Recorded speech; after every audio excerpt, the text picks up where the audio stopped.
कर्म का लिखा होता सही, वो लिखने वाला झूठा नहीं। कर्म का लिखा होता सही, वो लिखने वाला झूठा नहीं। अरे वो लिखने वाला झूठा नहीं, वो लिखने वाला झूठा नहीं। वो लिखने वाला झूठा नहीं, वो लिखने वाला झूठा नहीं। ओ कर्म का लिखा होता सही, वो लिखने वाला झूठा नहीं। कर्म का लिखा होता सही, वो लिखने वाला झूठा नहीं। नमस्कार।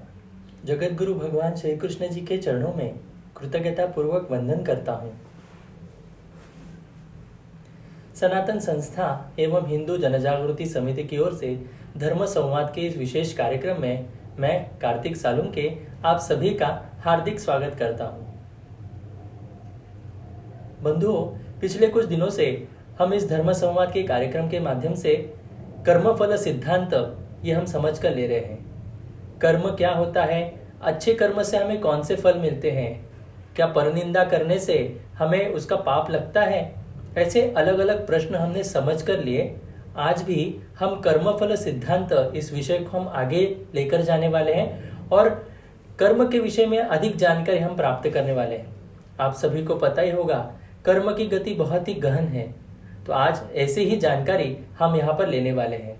हमारे साथ आज इस धर्म संवाद में हिंदू जनजागृति समिति के राष्ट्रीय मार्गदर्शक सद्गुरु डॉक्टर चारुदत्त पिंगले जी उपस्थित हैं। नमस्कार सद्गुरु डॉक्टर पिंगले जी। नमस्कार कार्तिक जी। तो आइए हम आज के संवाद को प्रारंभ करते हैं। मैं सर्वप्रथम पहला प्रश्न आपसे करना चाहूंगा कि कर्म बंधन से मुक्त होने में साधना किस प्रकार से लाभकारी होती है, इसके बारे में आप हमारे दर्शकों को बताएं। सर्वप्रथम प्रभु श्री रामचंद्र जी ने उनके समय में क्या कहा था, वहाँ से हम थोड़ी सी जानकारी लेंगे।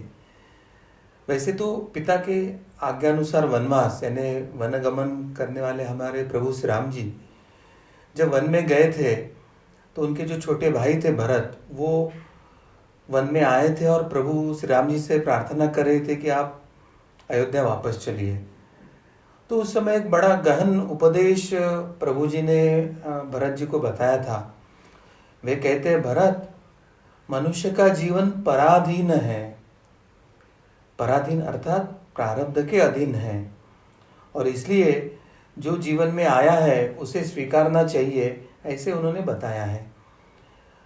अब क्रियामान कर्म से प्रारब्ध या संचित पर मात करने के हेतु ईश्वर ने एक मनुष्य को संधि दिया है, क्योंकि कर्म सिद्धांतों ने कर्म के मुख्य 3 प्रकार बताए हैं।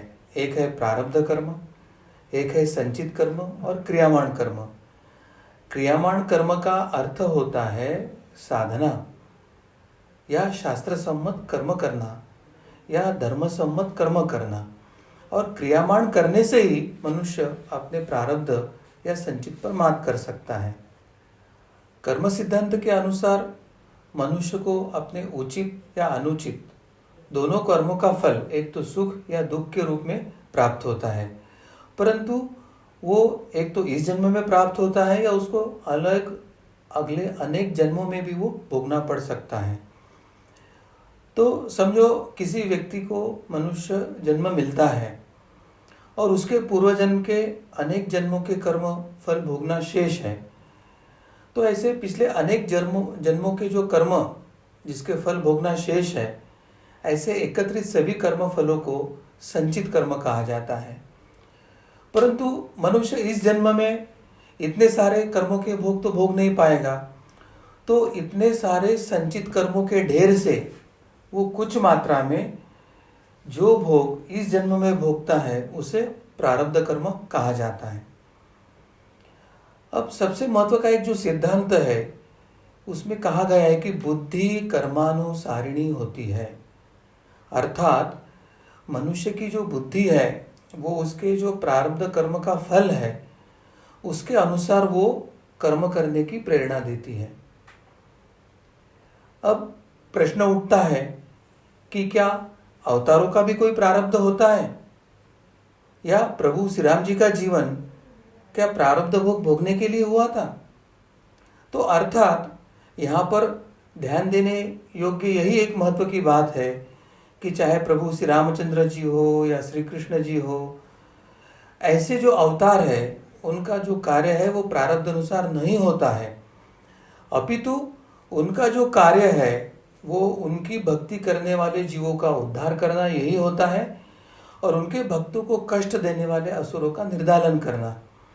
इसलिए अवतारों का जीवन ये प्रारब्धवश नहीं होता है, यह हमें समझने की आवश्यकता है। अब किसी के मन में प्रश्न आता है कि पांडवों ने भी वनवास वगैरह भोगा था, तो क्या पांडवों का भी कोई प्रारब्ध था?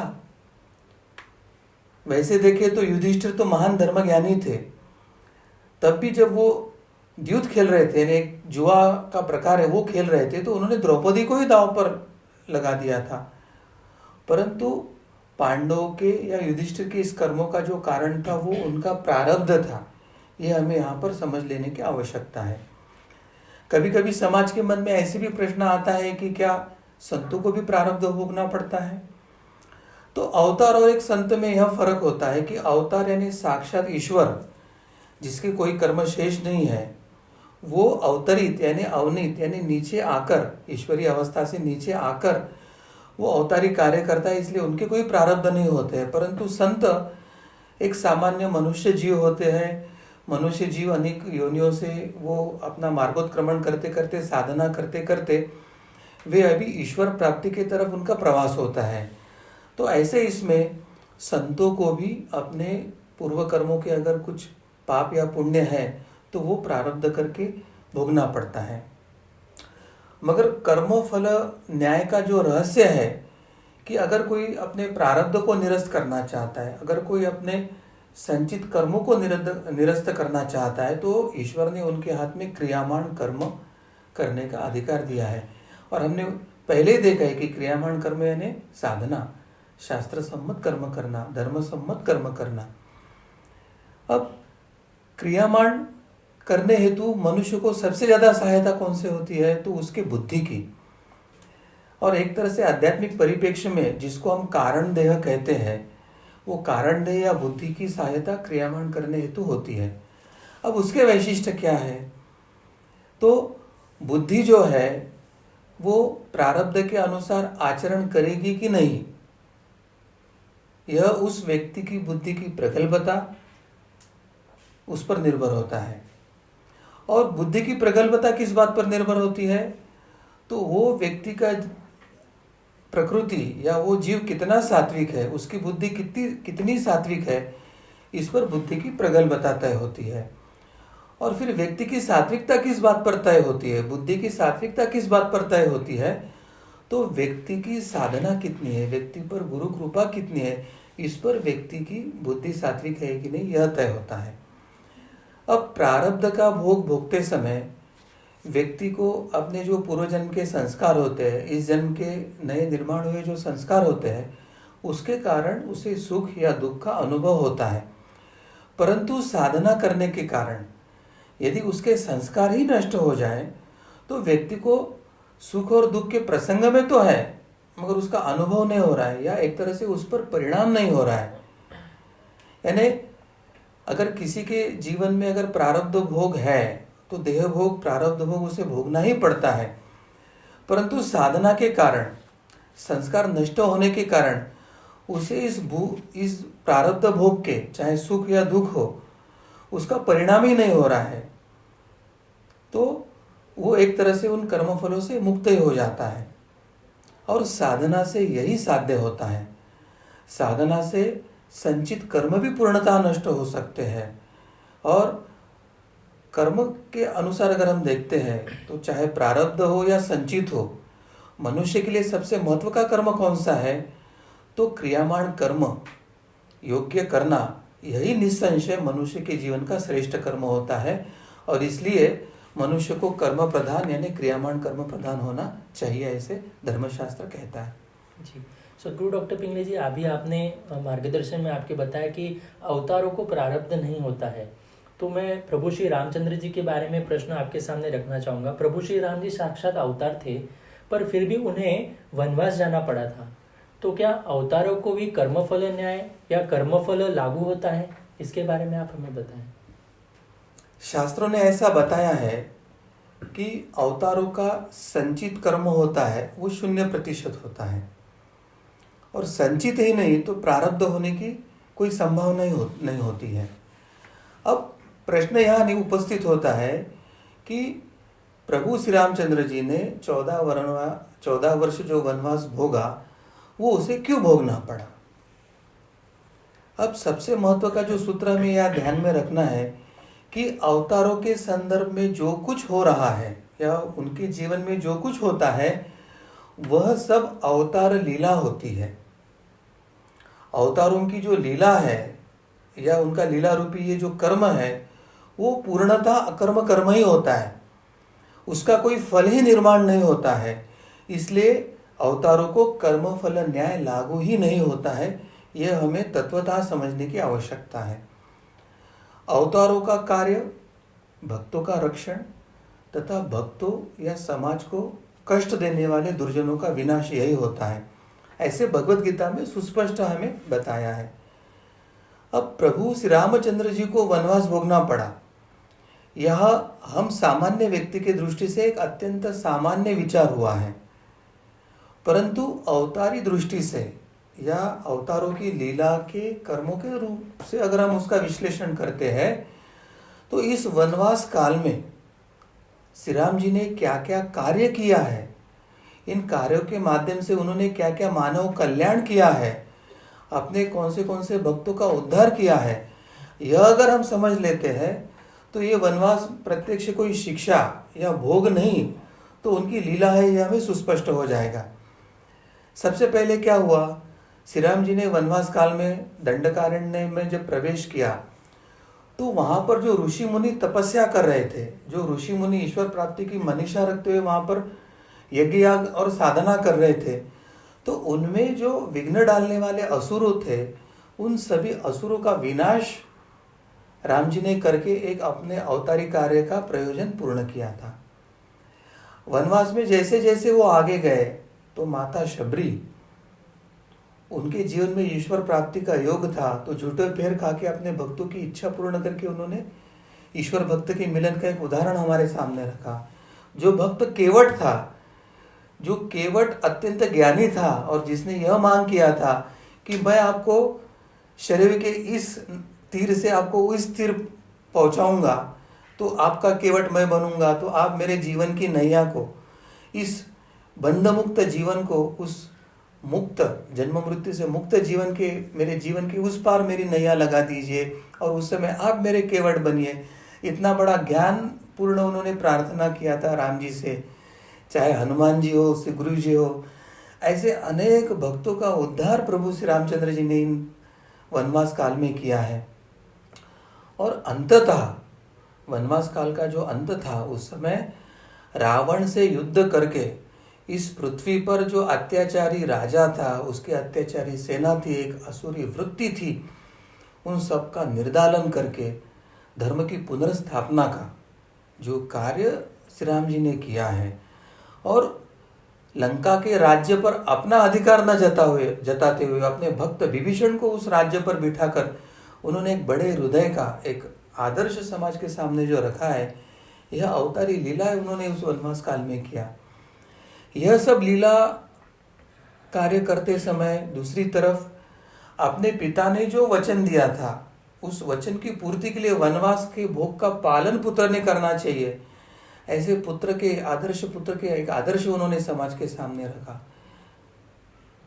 और अवतारों ने यह जो सब लीला कर्म किया उसमें उन्होंने पिता के आज्ञा पालन करने वाला एक आदर्श पुत्र, ऐसा एक सामाजिक आदर्श भी समाज के सामने रखा है।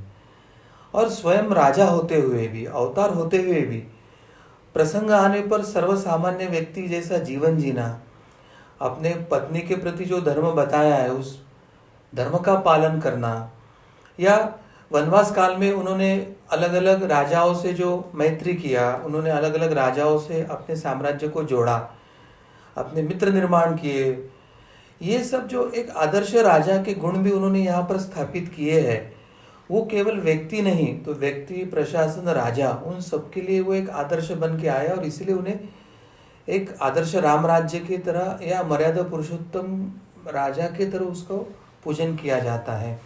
और इसी कारण श्री राम जी का जो अवतारी जीवन है उसका और सर्वसामान्य व्यक्ति का जो कर्मफल या प्रारब्धवश जीवन है उनकी तुलना ही करना व्यर्थ है। वो एक अलग आयाम है और ये एक अलग आयाम है, उनकी तुलना बिल्कुल नहीं की जा सकती है।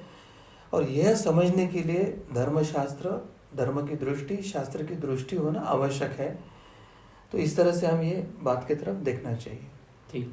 सदगुरु डॉक्टर पिंगले जी, एक प्रश्न मन में आता है कि सभी कर्म जो हम करते हैं वो प्रारब्ध में अर्थात इसी जन्म में हमें भुगतने के लिए क्यों नहीं आते, वो संचित कर्म में क्यों रह जाते हैं, इसके बारे में आप हमें बताएं। मूलतः कार्तिक जी, हमारे जो संचित कर्म हैं और उस संचित कर्मों के सभी कर्म फल जो है वो एक साथ भोगे जाना संभव ही नहीं है, क्योंकि संचित कर्मों के फल एक जैसे नहीं होते हैं और संचित कर्म के जो फल है वो अनेक जन्मों के कर्मों के फलों से एकत्रित होने के कारण वो संख्यात्मक भी अधिक है और फलों में विविधता भी अलग है। और सबसे महत्व की बात है कि कर्मों के जो फल है वो अनंत जीवों के साथ है।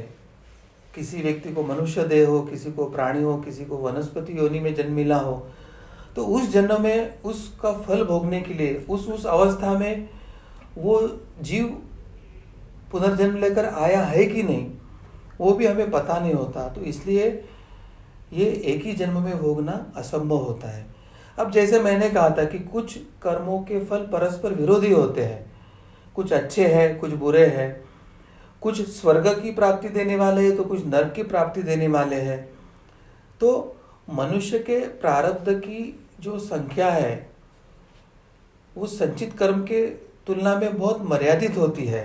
यानी एक ही जन्म में जो हम भोग सकते हैं, जिसके लिए संबंधित अन्य जीवों को भी कुछ ना कुछ जन्म मिला है और उसका जो आयु है उसमें वो भोगना संभव है, उतना ही प्रारब्ध लेके आता है और उर्वरित संचित कर्म जो है वैसा ही रहता है। अब शास्त्र क्या बताता है कि मनुष्य को जब जन्म मिलता है तो उसको एक तरफ प्रारब्ध भी भोगना होता है और उसको इस जन्म के कर्म भी करना पड़ता है, जिसको हम क्रियामान कर्म करते हैं। तो हमारे मनुष्य का जीवन दो भागों में बटा होता है, एक प्रारब्ध के फल भोगने के लिए, तो दूसरा है इस जन्म के हमें नया कर्म करने के लिए। और इसलिए भी एक ही साथ हमें सभी संचित कर्मों का फल भोगना संभव नहीं होता है और इसलिए कुछ इस जन्म में, कुछ दूसरे, कुछ अन्य, ऐसे क्रमानुरूप हमको वो फल भोगना पड़ता है। अब ऐसी स्थिति है तो मनुष्य ने क्या करना चाहिए, तो इस जन्म में ही मनुष्य ने अत्यंत तीव्र साधना करनी चाहिए। तीव्र साधना के कारण कुछ संचित कर्म उसके जल जाते हैं, कुछ गुरु कृपा के कारण जल जाते हैं, साधना करने के कारण कुछ प्रारब्ध कर्म के भोग उसको सुसह्य हो जाते हैं और इसी जन्म में अगर वो ईश्वर की आनंद अवस्था को प्राप्त कर जाता है तो इसी जन्म में वो मुक्त हो सकता है। तो इस तरह की ये संचित, प्रारब्ध और क्रियामान कर्मों के फलों की रचना ईश्वर ने की है। आपने अभी जैसे बताया तो साधना करना अत्यंत महत्वपूर्ण है, तो ये हमें ध्यान में आया। परंतु अभी हम कुछ शब्द सुनते हैं जैसे दैव है या फिर भाग्य अथवा हम नियति हम जिसे कहते हैं, तो ये हम शब्द अलग अलग माध्यमों से हम सुनते रहते हैं। तो क्या यही प्रारब्ध है? तो प्रारब्ध क्या है, किसे कहते हैं, इसके बारे में आप हमारे दर्शकों को बताएं। महर्षि वाल्मीकि उन्होंने अपने रामायण के अध्याय 22 में स्पष्टता से एक बात लिखी है, सुखे दुखे भय क्रोधो लाभालाभो भवाभवो यस्य किंचित तथा भूतम ननु दैवस्य कर्म तत्।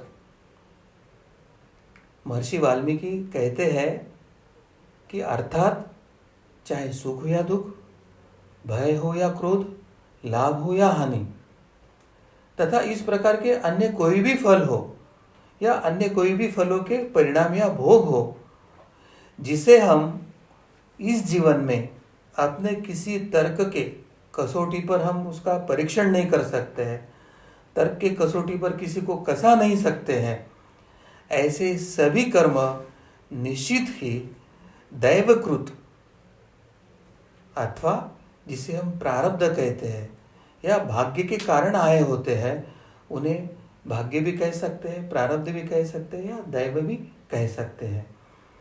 और जब और जहां जन्म लेने के कारण हमारा जो संचित कर्म है उसमें से अधिकांश जो कर्मांश है उसके भोग भोगना हमें संभव होता है, उस समय और वहां उस संचित में से हम जो कर्म लेकर लिंगदेह जन्म लेता है, उस कर्म के जो अंश है, उस कर्म की जो गठड़ी है, उसे प्रारब्ध कर्म कहा जाता है। संक्षेप में प्रारब्ध यानी क्या? तो किसी विशिष्ट जन्म में हम अपने संपूर्ण संचित कर्मों से जो फलद्रुप होने वाला जो कर्म है वह लेकर आते हैं और भोगते हैं, उसे हम प्रारब्ध कर्म कहते हैं। या अन्य शब्दों में संचित कर्मों में से जिन कर्मों के सुख दुख हमें इस जन्म में भोगना सुविधाजनक होता है या भोग कर उसे नष्ट करना सुविधाजनक होता है, उसे ही प्रारब्ध कर्म कहते हैं। अब इसके बारे में हितोपदेश क्या कहता है? अपने सुभाषित में कहता है, पूर्वजन्म कृतम कर्मम तदैव मितिम कथ्यते। ये सुभाषित हमें कहता है पूर्व जन्मों में किए कर्मों के फल हमें इस जन्मों में भोगना पड़ते हैं। अब प्रारब्ध को दैव, भाग्य इत्यादि भी क्यों कहा जाता है वह भी हम समझ लेंगे। जिन कर्मों का कार्य कारण भाव समझ में नहीं आता है उन्हें ही कभी हम दैव कहते हैं, कभी हम भाग्य कहते हैं, तो कर्मयोगी उसे प्रारब्ध कर्म कहते हैं। अब प्रारब्ध कर्म जब मनुष्य को अपने कर्मों का फल देने की स्थिति में आते हैं तो उस समय मनुष्य जन्म लेता है और वो प्रारब्ध भोग भोग कर जब पूर्ण होता है तो मनुष्य का मृत्यु होता है। यानी सारासार जीवन की व्याख्या क्या है? तो प्रारब्ध भोग भोगने की शुरुआत और प्रारब्ध भोग भोग कर जब उस जन्म के पूर्ण होते हैं तो शुरुआत यानी जन्म और अंत यानी मृत्यु, यही जन्म मृत्यु और जीवन की व्याख्या यहाँ तय होती है। और जन्म लेने वाले व्यक्ति का जो जन्मजात स्वभाव होता है या जन्मते उसको जो आयु तय होती है वह उस व्यक्ति के प्रारब्ध कर्मानुसार जन्मता ही ईश्वर निश्चित करके भेजता है। तो यह सब मनुष्य का जीवन है वो एक तरह से पूर्व निश्चित ही होता है। पूर्व निश्चित होने के कारण कोई उसको भाग्य कहता है, कोई उसको दैव कहता है, मगर साधारणतः हम जिसको प्रारब्ध कहते हैं कि पूर्व कर्मों का फल भोगना ही उसका अर्थ होने के कारण उसी को ही हमें जीवन कहना एक तरह से सार्थक लगता है। जी सदगुरु डॉक्टर पिंगले जी, प्रारब्ध पर जीवन से जुड़ी कौन सी बातें निर्भर करती है, तो इसके बारे में भी आप हमारे दर्शकों को बताएं।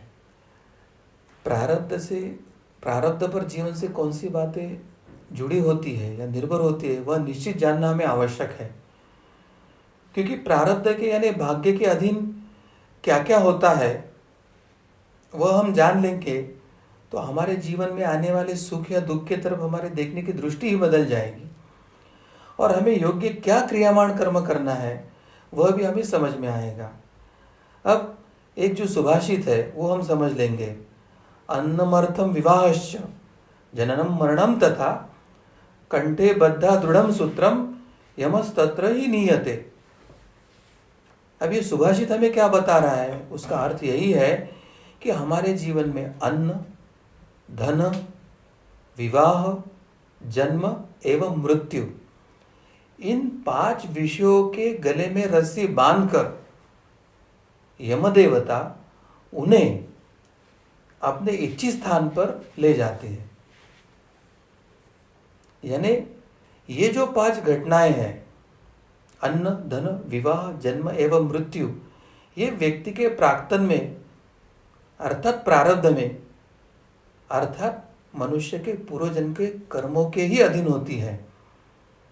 अंततः बहुत से व्यक्ति को लगता है कि मैं इतना कमाता हूँ, मैंने इतना धन कमाया, मेरे इतने बच्चे हैं, या मैंने किया ये जो अहंकार है वो अत्यंत व्यर्थ है व्यक्ति का। बहुत से व्यक्ति को लगता है कि मैंने प्रेम विवाह किया या मैंने उस लड़की या लड़के को पसंद किया है, मगर जन्म मृत्यु विवाह ये सब तय होते हैं, इसलिए मैंने किया, या किसी परिवार को, माता पिता को लगता है कि हमने इनका विवाह बंधन दिन ये तय किया है। तो ये सब कर्तापन जो अहंकार है वो अत्यंत व्यर्थ है।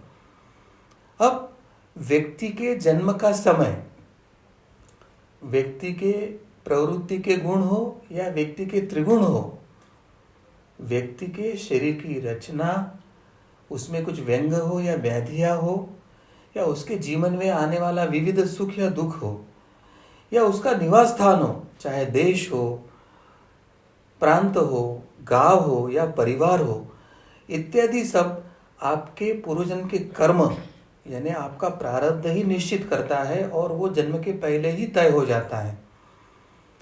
चाहे परीक्षा में सफलता है या विफलता है, चाहे व्यक्ति का जन्म हो या मृत्यु हो, ये सभी व्यक्ति के प्रारब्ध पर कैसे निर्भर होते हैं उसके कुछ उदाहरण हम यहाँ देखेंगे। अभी पहले उदाहरण से हम ये सीखने का प्रयास करेंगे कि व्यक्ति के पूर्वजन्म का जो पाप या पुण्य होता है, वो जिसे हम भाग्य कहते हैं या प्रारब्ध कहते हैं, वह किसी व्यक्ति के जीवन में कैसे खेल खेलता है, कैसी लीला रचता है, वो भी हम समझ लेंगे। अब दो समान रूप से बुद्धिमान जीव थे, वो समान स्तर की ही पढ़ाई करने वाले थे, और उनके परीक्षा का फल घोषित होता है। उसमें का जो एक विद्यार्थी था वो प्रथम श्रेणी में उत्तीर्ण होता है, और दूसरा जो है वो केवल उत्तीर्ण होता है। अब जो प्रथम श्रेणी में उत्तीर्ण हुआ उसका प्रारब्ध का जो पुण्य था, पुण्य फल था, वो उस समय परिपक्व हो गया था। उसके परिणाम स्वरूप क्या हुआ कि उसकी जो उत्तर पुस्तिका थी वो अच्छी तरह से जांचने वाले और पर्याप्त अंक देने वाले परीक्षक के पास जाती है, और ये परीक्षा के समय उसका स्वास्थ्य भी ठीक था और वो अच्छे उत्साह से उसने ये परीक्षा देने के लिए स्थिति थी, ऐसी उसकी व्यक्तिगत स्थिति थी। अब जो दूसरा विद्यार्थी था उसका जो साधारण उत्तीर्ण हुआ, उसका एन परीक्षा के समय ही उसको तीव्र शिरोवेदना का कष्ट निर्माण हुआ, यानी उसका सिर दर्द शुरू हो गया। इसलिए परीक्षा में वो एन के न प्रकारेण प्रयत्न पूर्वक ही वो कुछ उत्तर लिख पाया। अब उसकी जो उत्तर पुस्तिका थी वो ऐसे व्यक्ति के पास गया जो अत्यंत कड़ाई से जांचता था और अल्प यानी न्यूनतम ही गुण देता था। अब इस घड़ी में उस विद्यार्थी के प्रारब्ध के पापों के फल परिपक्व होते दिखाई दे रहे हैं। तो अभी हमने जो ये दो विद्यार्थियों का उदाहरण देखा, तो दोनों की बौद्धिक क्षमता एक थी, अध्ययन करने की भी क्षमता एक थी और समान अध्ययन भी किया था, परंतु परीक्षा देते समय एक व्यक्ति का पाप फल का उदय हुआ, एक व्यक्ति के पुण्य फल का उदय हुआ, और इसलिए एक व्यक्ति का जो परीक्षा का जो फल आया वो अलग था और दूसरे विद्यार्थी का जो है वो फल अलग आया। इस तरह से प्रारब्ध विद्यार्थियों के जीवन में खेल खेलता है। अब हम दूसरा उदाहरण देखेंगे। अब व्यक्ति के जीवन में चाहे जन्म हो या मृत्यु हो, ऐसे समय में किसी व्यक्ति का पुण्य या पाप कैसे फलद्रूप होता है और वो व्यक्ति के जीवन में कैसे खेल खेलता है, वह भी हम इस उदाहरण से समझ लेंगे। अब दो मित्र थे, वो एक ही विमान से प्रवास करने वाले थे, परंतु प्रवास करने के कुछ घंटे पहले क्या स्थिति हुई, एक मित्र की माँ अचानक अस्वस्थ हो जाती है और इसलिए आर्थिक नुकसान सहन कर भी वह अपनी यात्रा को निरस्त कर देता है। अब दूसरा जो मित्र था वो विमान में बैठ जाता है और अपने आगे के प्रवास के लिए चला जाता है, परंतु वो विमान अब दुर्घटनाग्रस्त हो जाता है और उसमें उसकी मृत्यु हो जाती है। अब दोनों मित्र थे, दोनों विमान प्रवास करने वाले थे, मगर एक मित्र का पुण्य फल उस समय परिपक्व होने को आया तो उसकी माँ को बीमार होने के कारण उसका प्रवास निरस्त हो गया और उसका मृत्यु टल गया और वो बच गया। अब दूसरे व्यक्ति के जीवन का अपमृत्यु योग फल, पाप फल परिपक्व हो गया था, उसका वो प्रवास रद्द नहीं हुआ, वो विमान में बैठा और वो मृत्यु को पाया। तो इस तरह से समान स्थिति होने के बावजूद भी पाप का परिपक्वता होना या पुण्य के परिपक्वता होना, ये दो व्यक्ति के जीवन में अलग फल देता है। ऐसे हम इस उदाहरण से सीख सकते हैं। इसलिए व्यक्ति के जीवन में जो भी हो रहा है, जन्म, मृत्यु, विवाह या ऐसे कुछ जो हमने प्रसंग देखे हैं, वो प्रारब्धवश यानी भाग्य के कारण या दैव के कारण कैसे होते हैं, वो हमें समझ के लेना आवश्यक है। जी, आपने अभी सदगुरु डॉक्टर पिंगली जैसे बताया तो ये हमें स्पष्ट हो गया कि ये कुछ बातें जो है, ये जन्म है, मृत्यु है, विवाह है, नौकरी है, तो ये सब बातें प्रारब्ध के अनुसार ही होती है। तो मेरा अगला प्रश्न आपसे ये है कि क्या युद्ध के समय जय पराजय भी प्रारब्ध पर ही निर्भर रहता है क्या?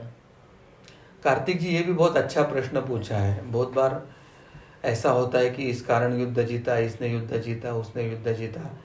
तो हम प्रत्यक्ष में जो नेपोलियन बोनापार्ट है उसके जीवन के दो उदाहरण का अभ्यास ही करेंगे और फिर एक ही व्यक्ति है, समान क्षमता है, परंतु एक प्रसंग में प्रारब्ध अनुकूल हुआ तो उसको यश कैसे देता है और दूसरे प्रसंग में प्रारब्ध जब प्रतिकूल होता है तो वही व्यक्ति अपयश कैसे पाता है, यह हम भाग्य की लीला समझ लेंगे। नेपोलियन एक बार एक युद्ध में जा रहा था और युद्ध में चारों ओर से गोलीबारी हो रही थी।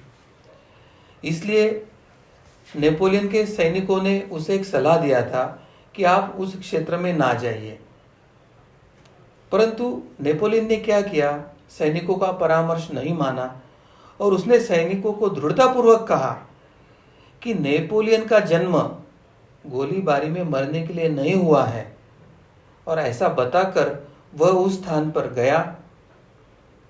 भाग्य अनुकूल था, पुण्य अनुकूल था, उसे कुछ नहीं हुआ, वो सकुशल लौटा और युद्ध में विजय भी हुआ था। अब इस विजय का मुख्य कारण क्या था, तो उसका प्रारब्ध, उसका पुण्य कर्म जो उस समय फलित होने वाला था, उसके कारण उसे उस समय यश मिला था। अब उसके जीवन में एक दूसरा ऐसा प्रसंग आया, नेपोलियन को रशिया पे यानी मॉस्को पर आक्रमण करना था। अब एक राजा होने के कारण, युद्ध की पूर्व स्थिति का अध्ययन करने के कारण, मॉस्को में हिमपात कब होता है, कब नहीं होता है, इस संबंध की विगत अनेक वर्षों की घटनाओं का, तथ्यों का उसने गहराई से अध्ययन किया और उसने ऐसा एक काल निश्चित किया जिस काल में हिमपात होता नहीं या होने की संभावना नहीं होती है, और उस समय उसने आक्रमण करने का निश्चय किया और प्रत्यक्ष में उस काल में उसने आक्रमण भी किया। परंतु इस समय क्या हुआ, इतना अध्ययन करने के बाद भी हिमपात न होने की 100% संभावना मानकर चलने के बाद भी उसी समय भारी हिमपात हुआ और उस युद्ध में नेपोलियन पराभूत हुआ, उसको वहां से पराजय प्राप्त हुआ। अब इसका क्या कारण है, तो इस पराभव का भी कारण नेपोलियन का या उस राष्ट्र का समष्टि प्रारब्ध ही था। उसका व्यक्तिगत और समष्टि दोनों प्रारब्ध थे। उसके और उस राष्ट्र के जो पाप कर्म थे उसके फलित होने का उस समय आया था और इसलिए उसको पराभव करना था। अगर यश या अपयश यह व्यक्ति की क्षमता, कौशल्य या उसकी साधन सुविधा के अनुकूल है या व्यक्तिनिष्ठ या प्रकृतिनिष्ठ है, तो दोनों समय नेपोलियन ही था, उसका ही सैन्य था, उसकी साधन सामग्री थी।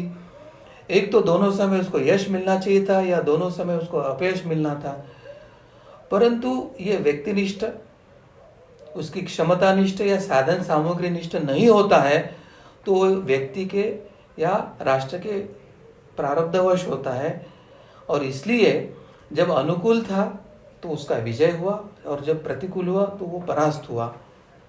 तो हमें ये जानने की आवश्यकता है, चाहे व्यक्ति हो, चाहे सामान्य हो, राजा हो, वो कठपुतली के जैसे अपने प्रारब्ध के भोगों को भोगता है। और इसलिए मनुष्य को बहुत अहंकारी नहीं होना चाहिए, उसने अपने जीवन में साधना करनी चाहिए, गुरु कृपा प्राप्त करनी चाहिए और इस कठिन समय पर मात करने का प्रयास करना चाहिए। संक्षेप में क्या है, तो प्रत्येक की प्रकृति उसके प्रारब्ध के अनुसार निर्धारित होना यह स्वाभाविक है, यही दैव है, यही भाग्य है। यहाँ ऐसे क्यों हुआ, वहाँ वैसे क्यों नहीं हुआ, ऐसे प्रश्न उपस्थित करना या ऐसे प्रश्नों के बुद्धि के स्तर पर उत्तर हम अपेक्षित करते हैं तो इन सब प्रश्नों के उत्तर बुद्धि के परे होते हैं, आध्यात्मिक परिप्रेक्ष्य में होते हैं। यह जानकर हमें गुरु के, धर्म के, शास्त्रों के शरण में जाना चाहिए। यही सीख हमको इस उदाहरणों से लेनी चाहिए। जी, मेरा अगला प्रश्न आपसे यही था कि हमसे इच्छा ना होते हुए भी कुछ गलत कर्म होते हैं, कुछ पाप कर्म होते हैं, तो क्या ये प्रारब्ध के कारण ही होता है? तो इसके बारे में भी आप थोड़ा हमें मार्गदर्शन करें। सबसे पहले तो मैं ये बताना चाहूँ कि चाहे अच्छे हो या बुरे हो, कर्म व्यक्ति के प्रारब्ध के ही कारण होते हैं।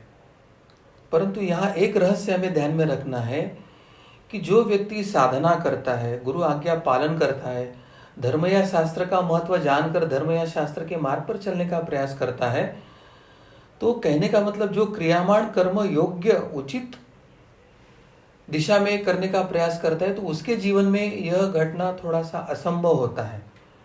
परंतु सामान्यतः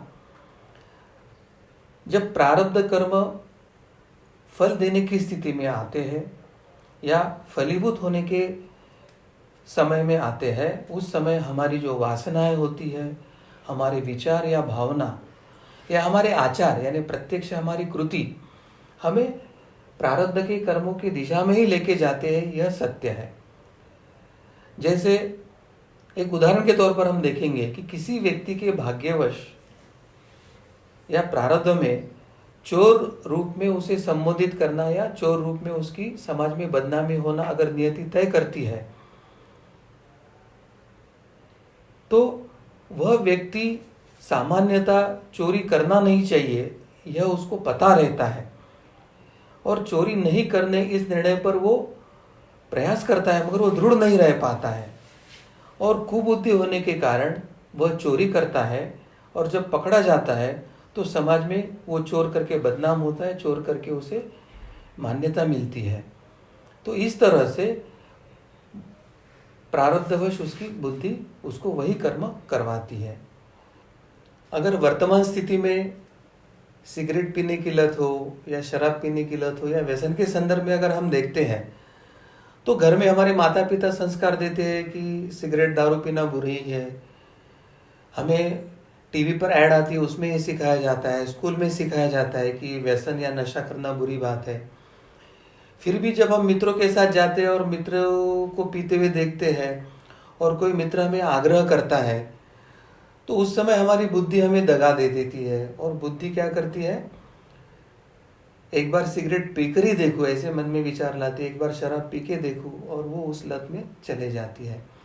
तो इस तरह से वासनाओं में बुद्धि हमारी प्रारब्धवश बदल जाती है और हमें इस तरह के व्यसन लगते हैं। तो यह भी प्रारब्धवश या आध्यात्मिक कारणों से ही होता है। परंतु किसी के मन में यह प्रश्न आ सकता है कि क्या साधना प्रारब्धवश हो सकती है, क्या समाधि अवस्था की प्राप्ति जो है या वो अनुभूति है वो प्रारब्धवश हो सकती है। तो एक थोर संत जो है गुरुदेव डॉक्टर काटे स्वामी जी, वे बताते हैं चाहे समाधि की अनुभूति हो या पर ब्रह्म का साक्षात्कार हुआ हो, उसके लिए निमित्त उस व्यक्ति के पूर्वजन्म का कर्म यानी प्रारब्ध ही होता है और वह प्रारब्ध ही उसे विकारों की तुलना में उसे साधना या इस समाधि मार्ग पर आकृष्ट करता है। तो हमारे जीवन की साधना पथ पर आना, समाधि अवस्था प्राप्त करना, ये भी हमारे पूर्व कर्मों का ही फल है, ये हमें समझने की आवश्यकता है। परंतु बहुत से लोगों को लगता है कि क्या व्यक्ति का भाग्य या प्रारब्ध किसी व्यक्ति के इच्छा के विरुद्ध बलपूर्वक उससे विपरीत कर्म करवा सकता है।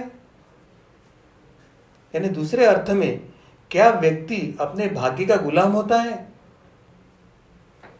तो अर्जुन ने ऐसे ही प्रश्न भगवान श्री कृष्ण से किया था और वो पूछता है, हे श्री कृष्ण, अपनी इच्छा न होते हुए भी पुरुष बलपूर्वक नियोजित किए गए समान किसी की प्रेरणा से क्या पापाचरण करता है? और उसके उत्तर देने में भगवान श्री कृष्ण यही कहते हैं कि प्रारब्ध के कारण ही मनुष्य को इस जन्म की वासनाएं प्राप्त होती है और उन वासनाओं की अनुसार ही उसकी क्रिया यानी कर्म होते हैं। और इसलिए इस जन्म के संस्कार थोड़े अलग क्यों न हो, प्रारब्ध के कारण ही व्यक्ति अपने स्वेच्छा के विरुद्ध भी जाकर पापाचरण के कृत्य कर सकता है। यह शास्त्र प्रत्यक्ष भगवान हमें बताते हैं। तो सारांश इसमें से हमें बोध क्या लेना है, इसमें हमें सीख क्या लेना है, वह समझ लेंगे। हमें यही सीखना है कि हमारे जन्मों की अनेक बातें हैं वो पूर्व निर्धारित होती है। नियति ही प्रत्यक्ष में हमारे कर्मों की कर्ता या कर्वनहार होती है। हमारे अहंकार एवं ममता ये नियति के दो निष्ठावान सहचर है, सेवक है, जो हमें ये इच्छा के विरुद्ध भी जाकर प्रारब्धवश कर्म करने के लिए हमें उद्युक्त करते हैं। उससे नियति अहंकार एवं ममता के माध्यम से नियति जो चाहे सो हमसे करवा लेती है। हमारे कर्मों के डोर वो इन्हीं दो माध्यमों से अपने हाथों में रखती है। जैसे वह नचाता है मनुष्य वैसे नाचता है। मनुष्य स्वयं को नियति के सूत्र मानना अस्वीकार तो करता है और अहंकारवश मैं कुछ करूंगा, मैं कुछ कर सकता हूं, यह विचार को लेकर वो प्रयास करते रहता है। और मनुष्य सब कुछ अपने ही मन से प्रयास करना भी चाहता है। एक तरह से वह नियति को ललकारने का प्रयास करता है, क्योंकि उसका अहम यह उसके प्रतिष्ठा का प्रश्न बन जाता है। जीवन के प्रत्येक मोड़ पर नियति जो है मनुष्य को अपनी शक्ति का, अपने अस्तित्व का भान करा देती है और मनुष्य पर नियंत्रण करके उसको जीत लेती है और बार बार बताती है कि तू मेरे हाथों कठपुतली है, तू मेरे बंधनों में बंधा हुआ है, मैं जैसे नचाऊंगी वैसे तुझे नाचना है। ये नियति बार बार व्यक्ति को अनुभव कराते रहती है। तो इतना बड़ी सीख हमें इससे लेकर शरण जाकर साधना के मार्ग पर चलना ही उत्तम उपाय है, यह हमें जान लेना चाहिए। जी, सदगुरु डॉक्टर पिंगले जी, आपके मार्गदर्शन से हमें यही ध्यान में आ रहा है कि मनुष्य के जन्म में जो कुछ हो रहा है वो उसके नियति के कारण ही हो रहा है और वैसे ही कर्म मनुष्य भी करता है। मेरा अगला प्रश्न यही है, क्या व्यक्ति की प्रकृति भी प्रारब्ध के अधीन ही होती है? मूलतः पूर्व संस्कारों के संस्कारानुरूप ही मनुष्य की वृत्ति निर्माण होती है। पूर्व कर्म अगर सात्विक हो तो मनुष्य की वृत्ति सात्विक होती है, या वृत्ति तमोगुणी हो तो इस जन्म में वो मनुष्य तमस प्रधान प्रकृति से निर्माण होता है। अब जन्म लेने वाले व्यक्ति की जो मनोवृत्ति है उसमें जो सत्व रज तम आदि त्रिगुणों के जो अनुपात है वो जन्मतः ही निश्चित हो जाते हैं। जैसे पूर्व जन्म में जिसने अधिक तमोगुणी कर्म किए हैं उस व्यक्ति में तमोगुणी मात्रा अगर अधिक हो तो इस जन्म में उसकी मनोवृत्ति भी तमोगुणी होती है। तमोगुणी व्यक्ति मूलतः अहंकारी भी होता है और व्यक्ति कैसे भी हो ईश्वर ने उसे इस जन्म में प्रेम भक्ति जागने के लिए सदैव अनेक प्रसंग उसके जीवन में वो निर्माण करने का प्रयास करता है। परंतु तामसिक व्यक्ति अपने अहंकार के कारण ईश्वर उसे जो बार बार संधि दे रहा है प्रेम दया भक्ति निर्माण करने के लिए, उसके तरफ वो अनदेखा करता है। उसे इस बात का ही विस्मरण हो जाता है कि उसके जीवन में घड़ने वाले जो हर प्रसंग है उसमें से ईश्वर उसे सिखाना चाहता है और उसे उसका मार्ग मोड़ना चाहता है, तमोगुण से उसको सत्वगुण की तरफ मोड़ना चाहता है, वही वो भूल जाता है। और अहंकार निर्मित उसकी ये जो बहिर्मुखता है, बहिर्मुखता यानी माया के प्रति उसकी जो आसक्ता है या ईश्वर से विरोधी जो विषय है उसके तरफ जो उसकी आसक्ति है, इसके कारण वो अन्यों के कुछ हितों का तनिक भी विचार भी नहीं कर पाता है। और इसलिए मनुष्य की ये जो तामसिक प्रवृत्ति है और मनुष्य के ये जो तामसिक कर्म है वही उसके जीवन की सबसे बड़ी बाधा बन जाते हैं और वही उसको जीवन में कष्ट या दुख के लिए निमित्त बनते हैं। यही हमें समझने की आवश्यकता है। जी, सो गुरु डॉक्टर पिंगले जी, कुछ व्यक्ति ऐसे बताते हैं कि प्रारब्धवाद जो होता है वो हमें निष्क्रिय बनाता है, तो क्या यह सत्य है? कुछ बुद्धिवादियों का ये जरूर मानना है कि केवल दैववाद पर अगर कोई निर्भर होता है तो उसके भय के कारण मनुष्य निष्क्रिय हो सकता है, किंतु यह असत्य है। प्रारब्धवाद मनुष्य को वास्तविकता में एक वीर एवं संत बनाने के लिए पात्र बना सकता है, क्योंकि प्रारब्ध के कारण आने वाले जो दुख है, यह दुख ही कुछ व्यक्तियों को अध्यात्म के तरफ या ईश्वर प्राप्ति के तरफ यानी आनंद प्राप्ति की तरफ मोड़ते हैं। साधना के कारण जब व्यक्ति में ईश्वरीय गुण आना शुरू हो जाते हैं और उसके अंदर जब धीरे धीरे ईश्वर प्राप्ति की तड़प बढ़ती है, उसका प्रवास ईश्वर की तरफ बढ़ना लगता है, तो यही प्रारब्ध उसके लिए सहायभूत भी ठहरते हैं।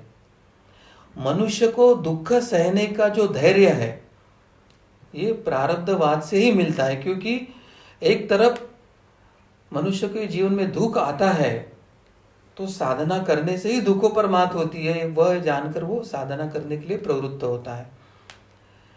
पुनर्जन्म तथा कर्मफल के सिद्धांत के कारण हिंदू धर्म को भाग्यवादियों का धर्म मान लिया गया है और इस धारणा के चलते यह भी मान लिया है कि अगर सब कुछ अगर पूर्व जन्म से ही तय है तो फिर इस जन्म में हमें कर्म ही नहीं करना चाहिए। ऐसी एक अयोग्य धारणा, एक गलत प्रचलन समाज में चल रहा है, क्योंकि अधिकांश लोगों को कर्म के सिद्धांत ही पूर्णतः समझ में नहीं आए। अभी तो मैं ऐसे कहना चाहूंगा कि धर्म का ज्ञान नहीं, धर्म शिक्षा नहीं है, उसके कारण यह एक अपसमझ समाज में प्रचलित हुआ है। परंतु सनातन धर्म के धर्मशास्त्र और नीति शास्त्र ने यह जो वास्तविकता हमें बताई है कि कर्म के बिना मनुष्य रह ही नहीं सकता है और कर्म के बिना मनुष्य को गति ही नहीं है, यह अगर समझ में आया तो मनुष्य निष्क्रिय होने की संभावना ही नहीं है। और कर्म से ही भाग्य का जन्म होता है और कर्म से ही भाग्य पर मात होती है, यह भी हमें चाहे वेद हो, उपनिषद हो या गीता हो, ये तीनों ने कर्म को ही कर्तव्य मानते हुए हमें यह महत्व बार बार बताया है। और यह इस जीवन में कर्म करना ही हमारा पुरुषार्थ है। हमारे जो प्रारब्ध की भोग है, भोगों पर मात करने के लिए जो हम कर्म करते हैं उसे ही पुरुषार्थ कहते हैं और पुरुषार्थ के बिना जीवन ही नहीं होता है। श्रेष्ठ तथा निरंतर कर्म करने से यानी धर्म और शास्त्र को सम्मत कर्म करने से ही मनुष्य के जीवन की सही दिशा में उसकी सक्रियता रहती है और उसे ही पुरुषार्थ प्राप्त होता है। वेदों में कहा गया है कि समय तुमको बदलने इससे पूर्व एक तो तुम स्वयं को बदलो अथवा समय को बदलो, और यही हमारे कर्म का मूल सिद्धांत है। अगर प्रारब्ध अगर हमें समय अगर हमें बदलना चाहता है, उसके पहले अगर हम नहीं बदले या समय को नहीं बदला तो हमें दूसरे के प्रकृति के अनुसार ही जीवन जीना पड़ेगा, हमें प्रारब्ध या नियति के अनुसार ही जीवन जीना पड़ेगा। और इसलिए हम भाग्य और पुरुषार्थ परस्पर कैसे सहायक होते हैं, इसके संदर्भ में हम एक कथा के माध्यम से जान लेंगे। अगर भाग्य अनुकूल हो तो भी पुरुषार्थ करना कितना आवश्यक है, यह भी हम इस उदाहरण से जान लेंगे। एक बार दो राज्यों के बीच में युद्ध की तैयारियां चल रही थी और वो दोनों शासक थे, वो एक ही प्रसिद्ध संत के दोनों भक्त थे और वो आमने सामने लड़ने वाले थे और वो दोनों अपने अपने विजय हेतु एक ही संत के पास अलग अलग समय पर आशीर्वाद लेने पहुंच गए। पहले शासक को आशीर्वाद देते हुए संत ने बोला कि आपका विजय तो निश्चित है और उन्होंने आशीर्वाद भी दिया। जब दूसरे शासक उस संत के पास आशीर्वाद मांगने गए तो संतों ने उनको संकेत करके बताया कि मुझे तो आपका विजय संदिग्ध लगता है। अब जब दूसरे शासक ने संत की यह बात सुनी तो उनको नमस्कार करके वो वहां से गया, परंतु उसने अपनी हार नहीं मानी। उसने अपने सेनापति को बुलाया और उसे कहा कि हमें बहुत मेहनत करनी होगी, हमें पुरुषार्थ पर विश्वास करना होगा और प्रयास बढ़ाने होंगे और इसलिए हमें जोर शोर से युद्ध की तैयारी करनी होगी। दिन रात एक करके हमें युद्ध की कुछ बारीकियां नीतियां को सीखना होगा और अपनी जान तक झोंक कर इस युद्ध में हमें जीतने के लिए, प्राणार्पण करने के लिए हमें तैयार रहना होगा। उसने तुरंत अपनी सेना का युद्धाभ्यास करवाया, युद्धाभ्यास शुरू किया, सैनिकों को दिन रात कठोर परिश्रम करवाने के लिए बताया और युद्ध की तैयारियां पूर्ण करवा ली। परंतु जो पहला शासक था, जिसको आशीर्वाद मिला था, जिसका विजय निश्चित था, उसको प्रसन्नता का ठिकाना नहीं था। वो बहुत आनंदित था। उसने अपने युद्ध को निश्चित माना और पुरुषार्थ करने के बजाय अपना सारा ध्यान आमोद प्रमोद यानी नृत्य, संगीत या कर्मणुक में लगा दिया। उनके सैनिक भी रंगीलियां मनाने लगे। ना युद्ध का अभ्यास हुआ, ना युद्ध का अध्ययन हुआ, ना कठोर परिश्रम हुए। तो एक तरह से अनुकूल भाग्य राजा का था, परंतु उसने उसके लिए पुरुषार्थ करने के लिए प्रयास नहीं किया। तो जब व्यक्ति पुरुषार्थ नहीं करता तो उसका भाग्य भी कैसे साथ छोड़ता है, उसका उदाहरण हम अभी आगे देखेंगे। एक निश्चित दिन युद्ध का आरंभ हो गया। जिस शासक को विजय का आशीर्वाद मिला था उसे कोई चिंता नहीं थी, तो उसके सैनिकों का युद्ध का अभ्यास भी नहीं होता, मगर युद्ध शुरू हो गया। दूसरी ओर ऐसा राजा था कि जिसकी विजय संदिग्ध थी, यानी पराभव का ही उसका संभावना थी, परंतु उसने पुरुषार्थ किया, सैनिकों का अभ्यास करवा लिया, कठोर परिश्रम करवा लिए, युद्ध की बारीकियां जान ली थी। और जब ये युद्ध हुआ तो इसमें जो पहला राजा था वो बौखाला, उसका पूर्णतः पराजय हो गया, उसको उस युद्ध में भागना पड़ा। वो बौखला हुआ राजा वो संत के पास आया और उसने संत को पूछा कि स्वामी, हे महाराज, अभी आपके वाणी में, आशीर्वाद में कोई दम नहीं रहा, अभी आप गलत भविष्यवाणियां भी करने लग गए। परंतु संत तो संत थे, ऐसे टिक्का टिप्पणी से वो हतोत्साहित नहीं हुए। वे मुस्कुराते हुए बोले, पुत्र, इतना बौखलाने की आवश्यकता नहीं है, तुम्हारा विजय निश्चित था, परंतु विजय निश्चित होने के उपरांत भी उसके लिए मेहनत और जो पुरुषार्थ जरूरी था वो आपने नहीं किया। भाग्य हमेशा ही जो कर्मरत है, जो पुरुषार्थ करने के लिए प्रयास करता है, ऐसे ही मनुष्य को साथ देता है और उसने दिया भी। और इसलिए जिसका पराभव होना अपेक्षित था, वो जो राजा का विजय संदिग्ध था, उसके कठोर परिश्रम के कारण, उसके पुरुषार्थ के कारण उसको विजय मिला है और आपको पराजय मिली है। अब संत की यह बात सुनकर वो जो पराजित राजा था वो अत्यंत लज्जित हुआ और नीचे मुंडी डालकर उसने संतों के चरणों में पड़कर क्षमा मांगी और वहां से चला गया।